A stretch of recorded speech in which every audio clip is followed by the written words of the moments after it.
Bonjour à toutes et à tous. Vous êtes sur Canal D, votre web télé participative. Soyez les bienvenus dans notre journal La Voix de la Dracénie. Ce nouveau numéro sera consacré à la vie théâtrale dracénoise. Nous partirons tout d'abord à votre rencontre dans les rues de Draguignan pour un micro-trottoir. Notre reportage, consacré au théâtre, nous emmènera à Tourtour dans la boutique de vêtements Pousse-Tout, qui se transforme en théâtre éphémère.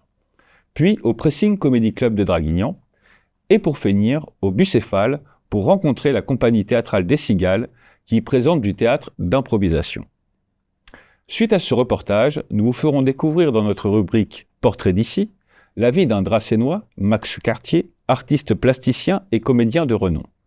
Puis la rubrique Retour vers le passé nous apportera un éclairage historique sur l'univers théâtral. Nous clôturerons ce journal par notre agenda des sorties. Et sans transition, votre micro-trottoir, délivré par Mathias Mabrouk, Stéphanie Hilg et moi-même.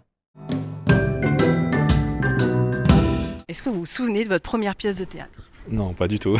J'ai aucun souvenir de ma première pièce. Oui. Oui, c'était Félix Martin. Alors là, non, pas du tout. Désolée, mais... Molière.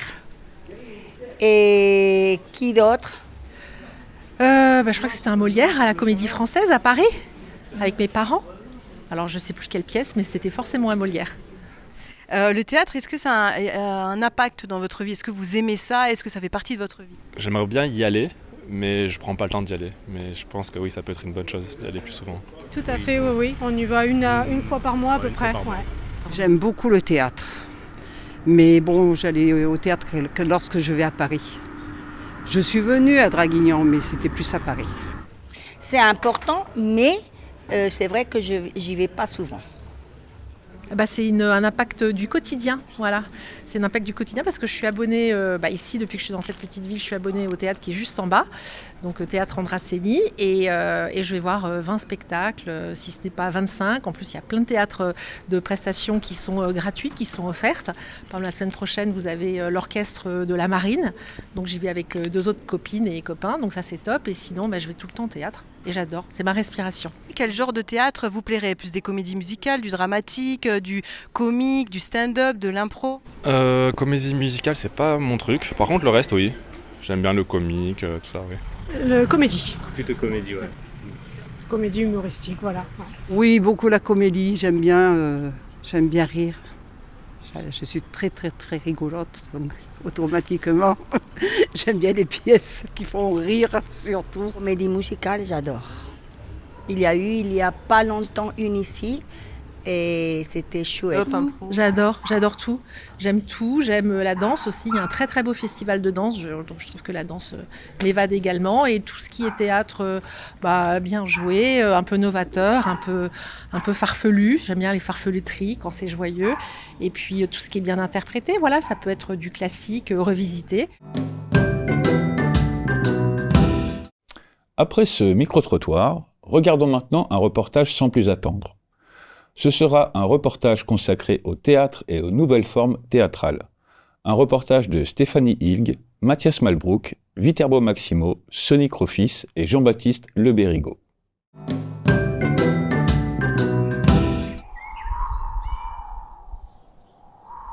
Au cœur du Haut-Var, il existe 1000 façons de se retrouver. Entre l'improvisation, le stand-up et le théâtre en magasin, les Dracénois ont la chance d'explorer différentes formes de spectacle, différentes manières de ressentir, de rire, de partager et de goûter à l'instant présent.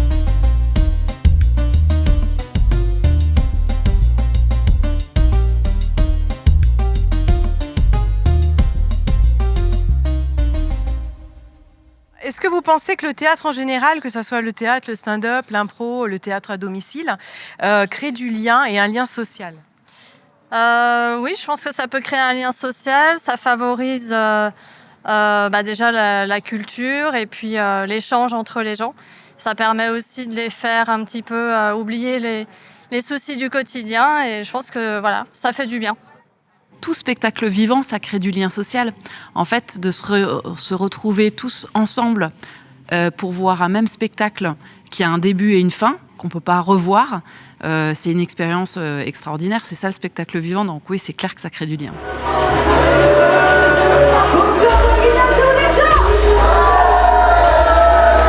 Mesdames et messieurs, bienvenue au pressing.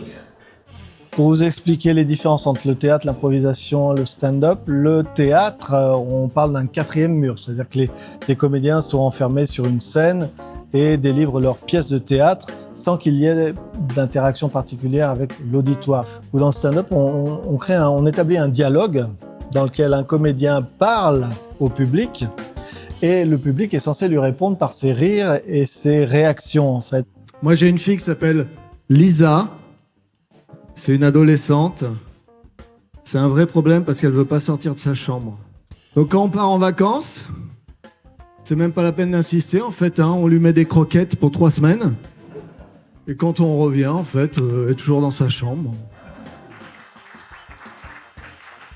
L'improvisation se passe aussi entre les comédiens qui sont sur scène et un dialogue plutôt entre comédiens plutôt que vers la salle, même si la salle évidemment réagit.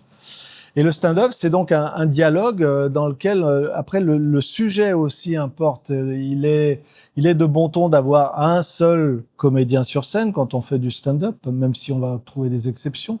Mais a priori, vous avez un comédien sur scène qui parle à un auditoire. L'objectif, c'est de les faire rigoler. Ça n'a pas d'autre ambition. Finalement, c'est pas de délivrer des messages ou je ne sais quoi. L'objectif est de les faire rigoler. La sanction, c'est le rire. C'est-à-dire, est-ce que les gens ont rigolé ou pas? Donc, on vise vraiment à obtenir le plus grand nombre de rires possible. On compte les RPM, les rires par minute, parce que c'est important et ça permet de classer les comédiens entre eux. C'est-à-dire, plus vous avez de rires par minute, plus vous êtes qualifié dans cette discipline.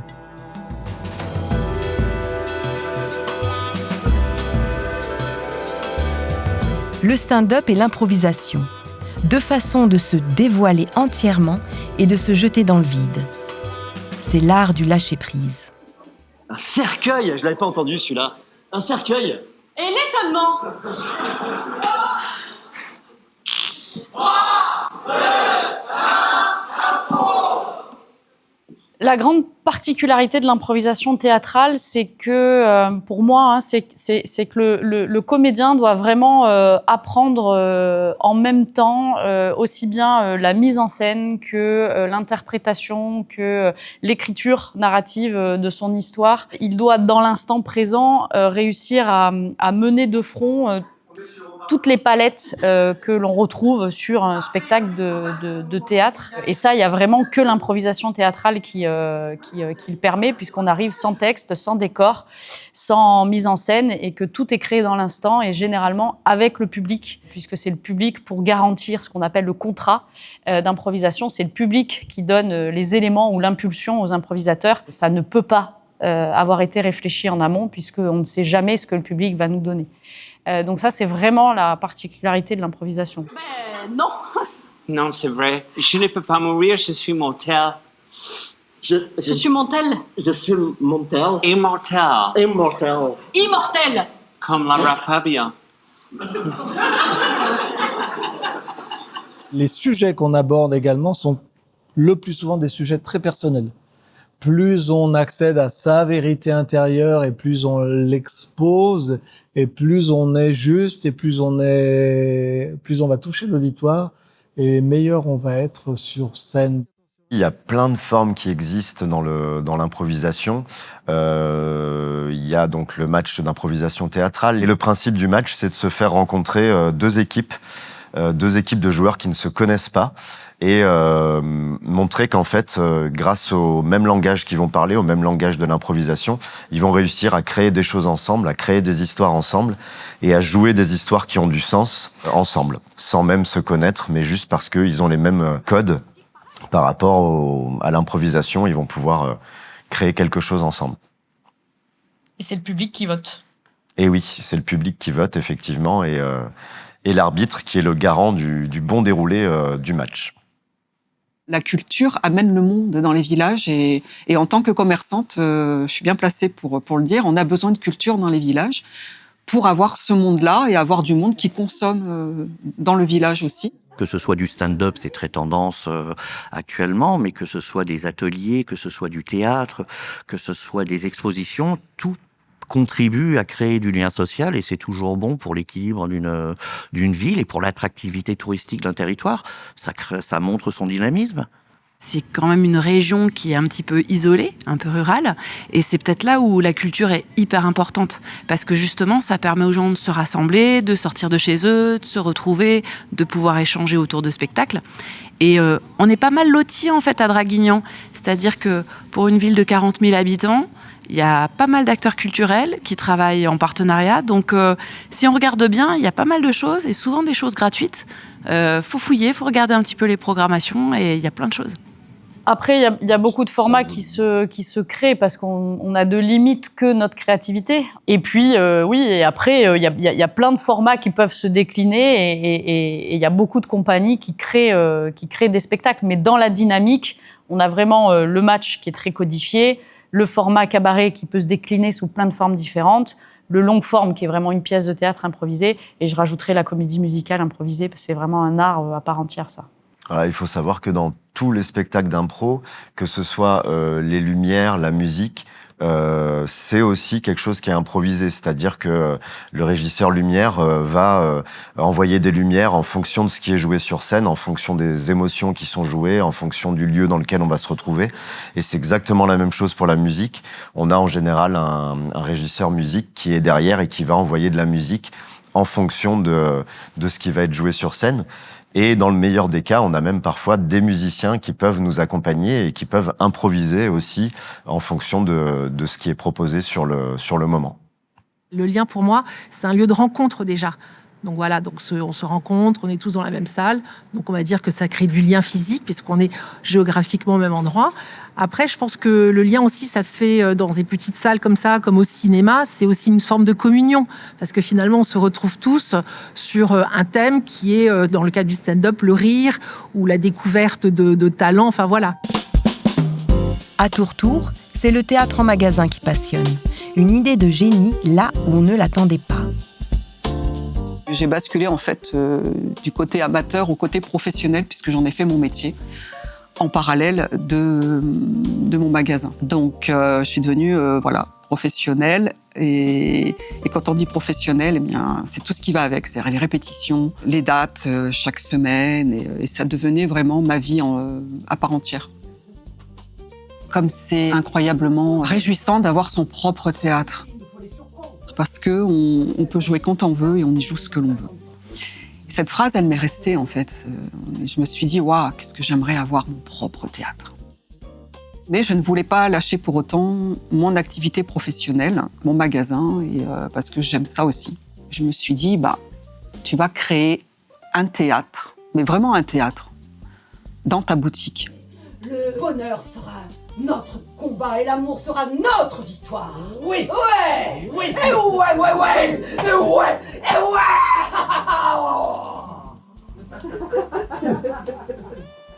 Et donc je me suis dit, finalement, je vais rien bouger. Je vais tout laisser comme ça. Les vêtements, tout. On va rien enlever. Et on va vraiment créer donc ce théâtre dans le magasin. Et c'est devenu le Pousse-Tout théâtre. Le Pousse-Tout parce qu'on pousse de portant. Les mannequins sont mis de côté, donc sur le banc. Et en 7 minutes, avec les chaises, on arrive à faire un théâtre en 7 minutes. On a calculé, on s'est amusé comme ça à mettre le chrono. Et en 7 minutes, ça devient un théâtre.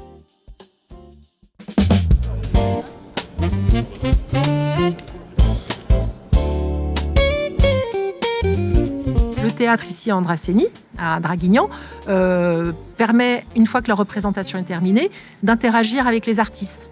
Et ça, c'est vachement bien. Donc, tu as des enfants qui posent des questions, ça fuse de partout, les artistes parlent, les metteurs en scène, les danseurs, enfin voilà. Et même au-delà de ça, on se retrouve ensuite tous ensemble dans l'atrium du théâtre. Et il y a une sorte de fête, parfois il y a de la danse, il y a de la musique, on peut dîner et on peut approcher les artistes. Et ça, c'est bien. Proposition culturelle riche, divers et intéressante, forcément, ça éveille les esprits. Forcément, le fait de sortir de chez soi, d'aller côtoyer son voisin peut-être, va permettre aussi de partager un moment en commun Et ce commun-là, c'est ce qui va offrir la possibilité de la rencontre et peut-être pouvoir plus. L'ambition, elle est vraiment autour du partage. Moi, ça me passionne. Les gens qui sont avec moi dans l'association sont également des gens qui sont passionnés. Ce qui nous intéresse, c'est de monter sur scène. Ce qui nous intéresse, c'est de faire découvrir le stand-up aux gens de Draguignan et alentours. Ce qui nous intéresse, c'est de partager notre passion, éventuellement de susciter des volontés et des vocations. Et on n'a pas d'ambition autre que de partager, vraiment. Puis je rajouterais que l'improvisation, c'est très familial. C'est-à-dire que c'est une forme de théâtre qui est très ludique, pas simplement parce que ça fait rire. L'improvisation, c'est pas que ça. Mais comme il y a une véritable participation du public, on peut emmener des enfants, des ados à des spectacles d'improvisation et ça marche en fait. C'est un spectacle vivant qui permet aux familles aussi d'emmener des enfants à découvrir le théâtre au travers de l'improvisation. Donc c'est vraiment un spectacle familial. Mais ça lance aussi, comme je disais tout à l'heure, l'activité économique du village. Parce que souvent, les gens qui viennent voir une pièce de théâtre, ils jouent le jeu. En venant au Pousse-Tout, eh bien, ils font un tour dans le village, ils vont dîner dans les restaurants et ensuite ils viennent. Donc, ils jouent le jeu. Et ça, c'est génial, parce qu'on les a aussi incités à ça. Les gens, à l'évidence, à Draguignan, découvrent le stand-up. Quand on a commencé et qu'on demandait aux gens s'ils avaient déjà vu du stand-up, la grande majorité n'en avait jamais vu. Qu'on leur donne les codes, on leur explique ce que c'est. Et petit à petit, avec la récurrence, on se rend compte qu'il y a une vraie appétence pour ça et que les gens ont envie de revenir. Et on remplit maintenant très facilement la salle. Moi, je pense que l'une des fonctions de l'art, c'est de fédérer. Et en particulier, l'art, le spectacle, que ce soit le théâtre ou la musique ou autre, ça, c'est quand même un excellent argument pour que les gens fassent des choses ensemble. On échange, certes, avec l'ensemble de l'audience qu'il peut y avoir, des spectateurs qu'il peut y avoir, mais enfin, on n'est pas censé parler pendant le spectacle. Et après le spectacle, chacun, qui va consommer une boisson ou qui va manger, mais c'est pour ça que c'est mieux d'y aller quand même à deux. Et après, on échange sur les ressentis que l'on peut avoir. Je pense que quand on a vécu des sentiments en commun, parfois avec des inconnus, on a envie d'en parler après. On a envie de partager nos expériences. Et c'est pour ça que souvent, après un spectacle, on aime boire un coup, discuter ou manger un morceau. En tout cas, au Théâtre de l'Esplanade, c'est ce qu'on peut faire puisqu'il y a un café à l'intérieur du théâtre. Et on peut sortir du spectacle et après en parler ensemble. Pour l'instant, on n'a jamais eu de retour négatif, clairement. Après, on va avoir des retours différents en fonction des gens, s'ils connaissent déjà l'impro ou pas. Mais ça, c'est super intéressant aussi, parce que on va avoir des gens qui nous disent « moi, c'était la première fois que je venais voir de l'impro, j'ai vu qu'il y avait ça, je suis venu voir par curiosité, je reviendrai. » Donc ça, pour nous, c'est gagné. Mais je dirais que oui, pour l'instant, d'une façon générale, on a un super retour sur nos spectacles et la preuve, c'est qu'on a de plus en plus de monde en fait qui viennent nous voir. Donc pour nous, c'est que le contrat est rempli, quoi, en quelque sorte. Ils sont vraiment très contents déjà d'avoir une proximité théâtrale. C'est-à-dire qu'ils ne sont pas obligés de faire des kilomètres pour aller voir des pièces de théâtre, de se rendre au théâtre. Ils ont ça à côté de chez eux, donc ils sont vraiment contents. C'est vraiment ça, c'est une alternative, c'est une nouvelle proposition de divertissement. Comme le bowling en est une, comme le cinéma en est une, le stand-up en est une nouvelle. Et j'engage tout le monde à venir découvrir, ne serait-ce qu'une fois, le plaisir de rigoler un bon coup en regardant des gens sur scène dire des bêtises et des vannes et des blagues, et voilà. Et on est parfois étonné parce que, surtout l'été, on a des gens qui viennent de plus loin. On a eu des gens de Hyères, de Toulon, de Sainte-Maxime. Donc ils viennent voir et en même temps, quand ils viennent, ils reviennent parce qu'ils ont trouvé ça génial. La culture, pourquoi c'est important et pourquoi c'est synonyme de vivre ensemble, c'est parce que c'est un peu comme quand on va au cinéma. On se retrouve dans une salle de cinéma avec des inconnus et on ressent les mêmes émotions. On rit en même temps, on pleure en même temps. Et ça nous procure énormément de plaisir. Et le spectacle vivant, c'est un peu la même chose. Mais en plus, c'est pas un écran avec des gens qui sont filmés, mais c'est des vrais gens qui soient des comédiens, des danseurs ou des circassiens. C'est des vrais gens devant nous au plateau qui vont nous proposer un spectacle. Et dans la salle, avec des inconnus, on va ressentir plein d'émotions en même temps. Et c'est ça qui est assez magique. Ça me procure de l'apaisement, ça me procure même du repos. Ça me rend extrêmement sereine et ce que je veux, c'est me laisser embarquer sans savoir exactement ce que c'est. Donc en fait, pour moi, c'est une bulle de bien-être. Tu as quelque chose à ajouter ? Venez voir nos spectacles. Voilà, c'est l'assurance de passer une bonne soirée. Et merci de venir chez moi, bienvenue. Et voilà.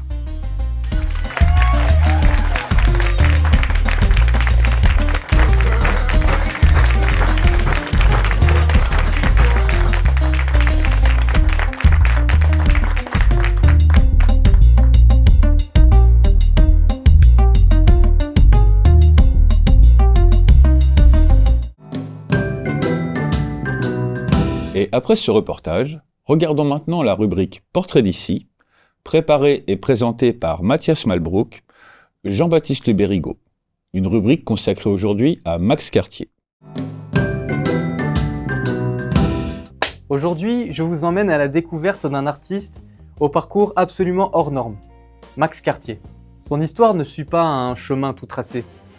Elle est faite de détours, de rencontres et aussi d'un lien très fort, presque viscéral avec la matière. Max Cartier naît à Draguignan en 1935.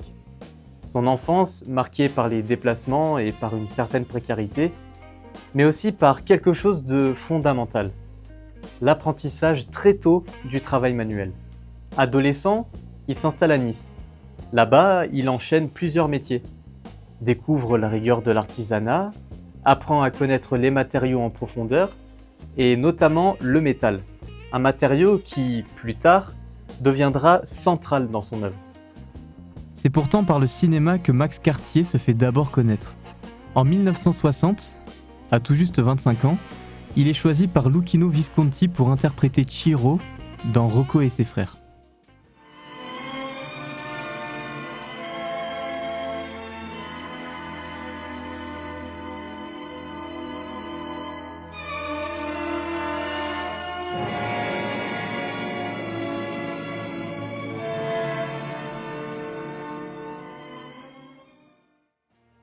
Le film devient un classique et Max Cartier partage l'écran avec Alain Delon, Annie Girardot, Claudia Cardinal et Renato Salvatori. Les rôles s'enchaînent en Italie et en France, aux côtés d'Ernest Borgnine et de Lino Ventura, dans Le Roi des Truands de Duilio Coletti. Il rejoindra Marcello Mastroianni dans L'Assassin d'Elio Petri. Mais le cinéma, malgré son prestige, ne s'impose pas comme une finalité. De retour à Nice, Max Cartier ouvre La Camargue, sur le cours Saleya. Très vite, l'adresse devient l'un des lieux phares des années 60. On n'y vient pas seulement pour y dîner, mais pour l'atmosphère et l'énergie qui l'anime. Artistes, acteurs et musiciens s'y retrouvent, échangent et refont le monde autour d'un verre. Il crée son décor de ses propres mains. Il assemble, soude et détourne les matériaux. Sans le savoir encore, il pose les bases de son travail plastique. À partir du milieu des années 60, la sculpture s'impose comme une évidence. Max travaille sans école, sans manifeste, en dehors des courants établis. Il explore des formes et des thèmes multiples. Les cocottes, les chaises, les poils et les enlacés. Dans les années 90 apparaissent les hommes de pierre et les hommes de fer, des figures monumentales assemblées à partir de blocs bruts, extraits de carrières, maintenus par des structures métalliques torsadées. Max Cartier travaille seul, en plein air. Pour lui, la sculpture est un dialogue avec le temps, la matière et le territoire. Aujourd'hui, ses œuvres sont installées dans l'espace public, notamment à Nice, où l'un de ses colosses veille sur le parvis du musée d'art moderne. Max Cartier n'appartient à aucune école. Il est sculpteur, artisan, ancien acteur, créateur libre.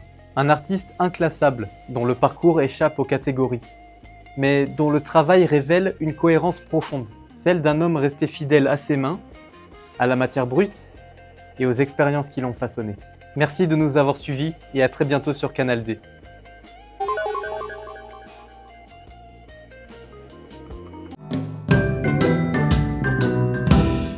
Max Cartier, un talentueux dracénois qui a joué avec les plus grands comédiens français. Regardons maintenant la rubrique Retour vers le passé de Cheyenne Fernandez, consacrée au théâtre. Bonjour et bienvenue dans Retour vers le passé, aujourd'hui consacré au théâtre. Le théâtre est l'un des arts les plus anciens de l'humanité. Depuis plus de 2000 ans, il reflète les sociétés, leurs croyances, leurs conflits et leurs questionnements. De l'Antiquité à aujourd'hui, le théâtre n'a cessé d'évoluer tout en conservant un principe fondamental, mettre en scène l'être humain face aux autres et à lui-même. Venant du grec théatron, il désigne l'enceinte réservée aux spectateurs dans les théâtres antiques. Ce terme nomme donc le lieu d'où on regarde. Il naît dans l'Antiquité, et plus précisément en Grèce, où il est lié aux cérémonies religieuses en l'honneur de Dionysos, dieu des vignes, du vin et de la fête. Deux grands genres dominent, la tragédie, qui met en scène des héros confrontés au destin et aux dieux, et la comédie, qui critique la société et la politique avec humour. Ces dernières alliaient chant et danse et présentaient un enjeu à la fois religieux, social et éducatif. Le théâtre se développe ensuite à Rome en privilégiant le spectacle et le divertissement avec pour spécificité la comédie romaine, puis disparaîtra comme quasiment toutes les formes d'art jusqu'au Moyen-Âge. À cette période, il prendra surtout une forme religieuse jouée sur les places publiques et devant les églises, où les pièces mettent en scène des épisodes bibliques ou de la vie des saints, destinés à instruire le public et à transmettre les valeurs chrétiennes, appelées mystères. Mais on trouvera aussi des scènes de la vie quotidienne, de farces et de sottis, pièces profanes, plus courtes et comiques, qui se moquent des travers humains et sociaux, accessibles à tous. Le théâtre médiéval est un spectacle populaire, vivant et collectif, mêlant foi, humour et enseignement moral. À la Renaissance, le théâtre connaît un grand renouveau, marquant un tournant décisif. Désormais, les farces et les sottis, trop irrévérencieuses, sont interdites. Les puissants ont la main mise, ils financent et contrôlent les troupes de théâtre. Les pièces se jouent dorénavant dans des lieux fermés et deviennent payantes, ce qui va malheureusement exclure une grande partie de la population. L'humanisme de la Renaissance s'attache à retrouver l'héritage de l'Antiquité et ses modèles pour l'écriture des pièces théâtrales. Au XVIIe siècle, le théâtre français connaît son âge d'or, avec notamment des acteurs majeurs. Molière, qui dénonce par le rire les vices humains et sociaux à travers la comédie classique, Racine, qui perfectionne la tragédie classique explorant les passions humaines et montrant des personnages déchirés par celles-ci, et Corneille, qui fonde et illustre le théâtre classique en mettant en scène l'héroïsme, l'honneur et le devoir de par la tragédie et la tragédie-comédie. Mais c'est au XVIIIe siècle, et plus précisément en 1786, que l'histoire du théâtre en Dracénie commence, et plus particulièrement à Draguignan, avec la première trace officielle d'un lieu théâtral, lorsque sous l'influence d'un certain comte Honoré Murer, l'ancienne Halle aux Grains est rénovée et aménagée en salle de spectacle et lieu de réunion.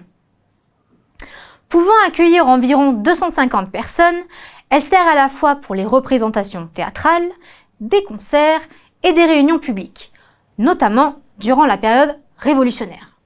Malgré son importance symbolique, cette salle modeste et dont l'aspect peu engageant nécessite de nombreuses réparations, qui limitent ainsi son attractivité et éloignent spectateurs et troupes de comédiens. Dès 1820 est envisagé de construire un véritable théâtre. Mais c'est en 1834 seulement que le projet voit le jour, lorsque le roi Louis-Philippe accepte de vendre à la ville un terrain situé sur l'Esplanade, aujourd'hui connu sous le nom Boulevard Georges Clemenceau. Le bâtiment, de style classique, inspiré des théâtres à l'italienne, peut alors accueillir près de 500 spectateurs, avec une scène surélevée et une salle inclinée vers le public. Il deviendra rapidement un centre culturel régional où seront joués des opéras comiques, des comédies et où des troupes renommées se produiront. C'est également un lieu qui devient prisé pour les fêtes, les bals, les concerts, mais aussi un endroit qui fera office de salle de cinéma après la Seconde Guerre mondiale.